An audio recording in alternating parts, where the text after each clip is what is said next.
এই শোনো লেখাটা আইনো না, লেখাটা জানেন উপর থেকে নিচে নাও।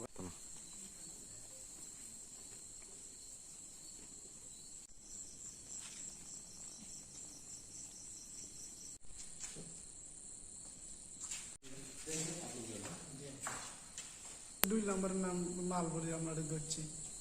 2 নম্বরের মাল কি? মানে গরু। কোন লইয়া দিতেছ? চা বাগান। কোন থেকে আনতেছ? হরিণার থেকে। এটা কি তোমাদের গরু না অন্য কারোর? এটা তো আমার না, আমরা তো শুধু ক্যারিং এর লাগে আমরা দিয়েছি, তাই আমরা আনতে গেছি। কেরিং এলে কি ঠিক করছো তোমরা? বিক্রম না। বিক্রম কি? ত্রিপুরা। কোন জায়গাতে বাড়ি?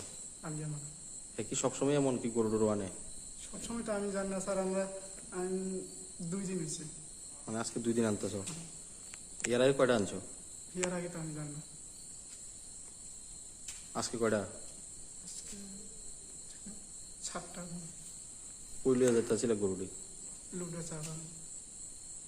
লুদুয়া চা বাগানে কার কাছে যাবে এটি? যেমন হয় বিক্রম দামি। লুদুয়া চা বাগানে এটি নিয়ে এসে কার কাছে দিবে বাগানে? বাগানে তো যে লোক আছে। কার লোকটার নাম কি?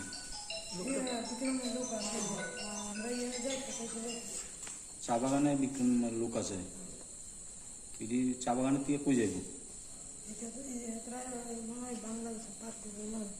আমরা খালি হরিণাতেন চা বাগান পিছন দিলে আমরা চা বাগান থেকে বাংলাদেশে কে বাদ করবো?